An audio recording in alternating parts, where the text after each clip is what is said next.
Victoria memorial Kolkata में है। ये एक बहुत बड़ी इमारत है, सच में। सफेद संगमरमर भारतीय धूप में चमकता है। ये पत्थर में कैद एक याद की तरह लगता है। बहुत लोग इस जगह घूमने आते हैं, वे इसकी खूबसूरती देखने आते हैं। ये रानी विक्टोरिया के लिए बहुत पहले बनाया गया था। वह भारत की महारानी थी। यह स्मारक उनके राज को याद करता है। यह शहर के बीचों बीच एक महत्वपूर्ण जगह है, लंबा और गर्व से खड़ा है, हमेशा चलते रहने वाले शहरी माहौल के बीच एक शांत प्रहरी। लॉर्ड कर्जन को इस स्मारक का विचार आया था। वह उस समय भारत के वायसराय थे। वे एक भव्य और उपयुक्त श्रद्धांजलि चाहते थे।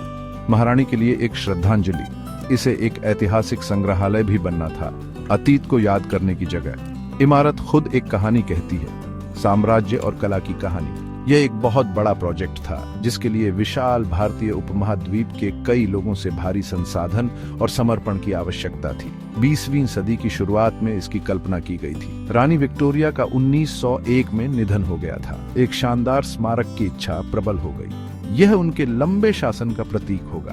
ब्रिटिश राज अपने चरम पर था, फिर भी बदलाव की हवाएं चलने लगी थी। यह माहौल महत्वपूर्ण है। यह आकार देता है कि हम आज स्मारक को कैसे देखते हैं। योजना के चरण बहुत सावधानी पूर्वक थे, जिसमें डिजाइन, स्थान और इस संरचना के आने वाली पीढ़ियों के लिए क्या प्रतिनिधित्व करना चाहिए पर चर्चा शामिल थी। कोलकाता शहर, जो तब कलकत्ता था, ने इसे अपनाया। यह इसके परिदृश्य का एक अभिन्न अंग बन गया। इसके लोगों के लिए एक जाना पहचाना नजारा। इसने दशकों से शहर को बदलते देखा है, औपनिवेशिक राजधानी से एक आधुनिक महानगर तक। फिर भी स्मारक बना हुआ है, कालातीत। इसका सफेद भाग बदलती रोशनी को दर्शाता है। भोर इसे हल्का सुनहरा रंग देती है, शाम इसे एक कोमल चमक देती है। यह स्थायी वास्तुशिल्प दृष्टि के प्रमाण के रूप में खड़ा है, इस ऐतिहासिक शहर के लगातार विकसित होते आख्यान में एक स्थिर चीज।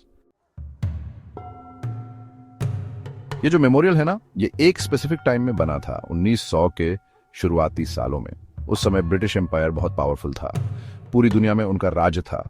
वो कहते थे कि इंडिया उनका सबसे कीमती जूल है। विक्टोरिया मेमोरियल उनकी पावर का प्रतीक था, शाही शान और शौकत की निशानी। लेकिन फिर भी उस समय इंडियन नेशनलिज्म के बीज बो दिए गए थे। धीरे धीरे ये पौधा बाज रहा था। इतिहास के इसी दौर में ये ग्रैंड इमारत बन रही थी। ये उन बदलावों का गवाह था जो आगे चलकर पूरे देश की तकदीर बदलने वाले थे। इस बड़े प्रोजेक्ट के लिए पैसे कई जगहों से आए।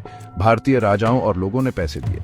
एक तरह से ये सबका योगदान था। इसकी कंस्ट्रक्शन 1906 में शुरू हुई। इसे बनने में कई साल लगे, पूरे 15 साल।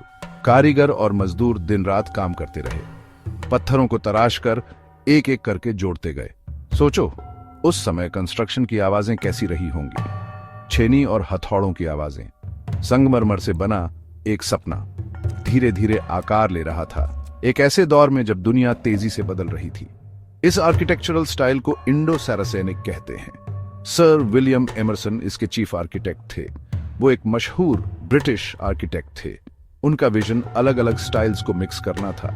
उन्होंने ब्रिटिश आर्किटेक्चरल प्रिंसिपल्स को बखूबी इस्तेमाल किया, साथ ही मुघल डिजाइन्स के एलिमेंट्स भी शामिल किए। इसमें वेनिशियन, इजिप्शियन और डेकानी स्टाइल्स की भी झलक है। ये फ्यूजन जानबूझकर किया गया था। कुछ यूनिक बनाने का इरादा था, कुछ ऐसा जो इंडिया के डाइवर्स हेरिटेज को दर्शाता हो, लेकिन फिर भी अंग्रेजों की नजरों के नीचे शासक और शासित के बीच एक कॉम्प्लिकेटेड रिश्ता दिखाता हो।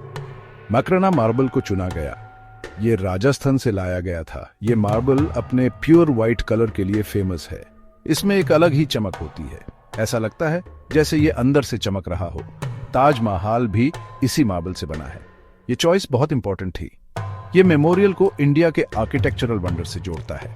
पत्थर को बहुत दूर से लाया गया, फिर इसे केयरफुली कार्व करके लगाया गया। हर एक ब्लॉक मिलकर इस ग्रैंड इमारत को बनाता है, जो इस नेचुरल स्टोन की खूबसूरती का प्रमाण है। ये जो बीच वाला गुंबद है ना, ये बहुत ही कमाल का है। पूरी इमारत से ऊंचा उठा हुआ है, देखने में भव्य भी है और सुंदर भी। इसके डिजाइन में मुगल असर साफ दिखता है। मुगल मकबरों के गुंबद याद करो, लेकिन इसमें एक यूरोपियन एहसास भी है। यही मिक्सचर इसकी खासियत है। गुंबद के ऊपर एक खास मूर्ति है, जैसे पूरी बिल्डिंग को थामे हुए है। ऐसा लगता है जैसे विशाल आसमान इसके खूबसूरत घुमावदार आकार से जमीन से मिल रहा हो। ये एक ऐसा केंद्र बिंदु है जो सबका ध्यान अपनी ओर खींचता है। वो मूर्ति है विजय की देवी। ये कांसे की बनी है, हाथ में बिगुल लिए ऊंची खड़ी है। ये बॉल बेयरिंग पर लगी है, इसलिए ये हवा के साथ घूम सकती है। बिल्कुल एक शांत मौसम बताने वाले यंत्र की तरह। एक रक्षक देवदूत जो शहर पर नजर रखे हुए है, धूप में चमकती हुई। ये स्मारक का एक बहुत ही प्रतिष्ठित हिस्सा है। कई कलाकारों ने इसकी तस्वीर बनाने की कोशिश की है। ये पंखों वाला दूत हमेशा तैयार, नीचे की विशाल संरचना के स्थिर वैभव में एक गतिशील तत्व जोड़ता है। इमारत पर कई मूर्तियां हैं। ये प्रतीकात्मक आकृतियां हैं। ये न्याय और विवेक जैसे विचारों का प्रतिनिधित्व करती है। मातृत्व को दर्शाने वाली आकृतियां भी हैं। ये मूर्तियां पत्थर में कहानियां कहती हैं। ये स्मारक में अर्थ की परतें जोड़ती है। कारीगरी वाकई कमाल की है। हर विवरण को ध्यान से उकेरा गया है। गौर से देखो और आपको हुनर दिखाई देगा। इन कलाकृतियों को ब्रिटिश और भारतीय मूर्तिकारों ने बनाया था, जिनमें से प्रत्येक ने स्मारक के बाहरी और आंतरिक स्थानों की कथात्मक समृद्धि में योगदान दिया। स्मारक के चारों ओर विशाल बगीचे हैं। ये हरे भरे हैं।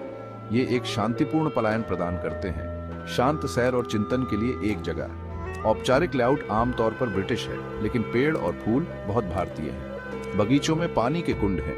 वे सफेद इमारत और नीले आकाश को दर्शाते हैं। ये बगीचे अनुभव का एक अनिवार्य हिस्सा है।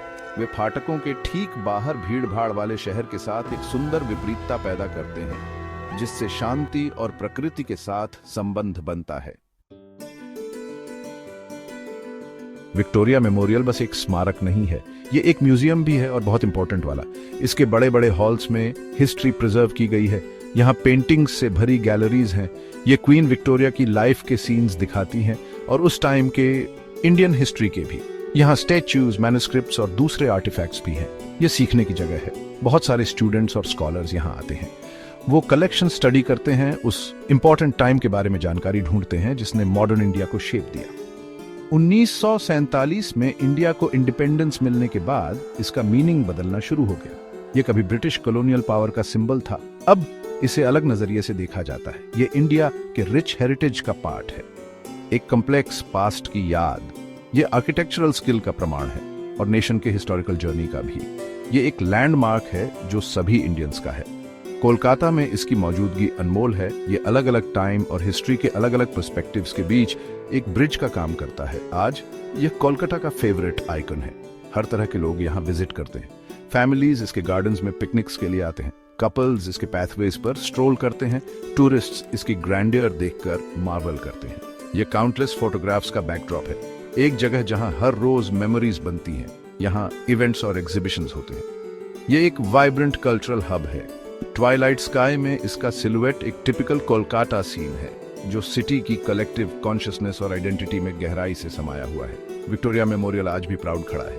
यह एक मेजर टूरिस्ट अट्रैक्शन है जो ग्लोबली विजिटर्स को अट्रैक्ट करता है। यह बहुत ही वैल्यूएबल हिस्टोरिकल लैंडमार्क है। यह हमें पास्ट की याद दिलाता है। यह अपनी ब्यूटी से हमें इंस्पायर भी करता है। यह कंटिन्यूटी का और चेंज का भी सिंबल है। ये एक टाइमलेस स्ट्रक्चर है, आर्किटेक्चर का एक मैग्निफिसेंट पीस। यह विशाल इंडियन स्काई के नीचे एक शाइनिंग जूल है। इसका व्हाइट मार्बल यस्टरडे, टुडे और टुमारो की स्टोरीज रिफ्लेक्ट करता है।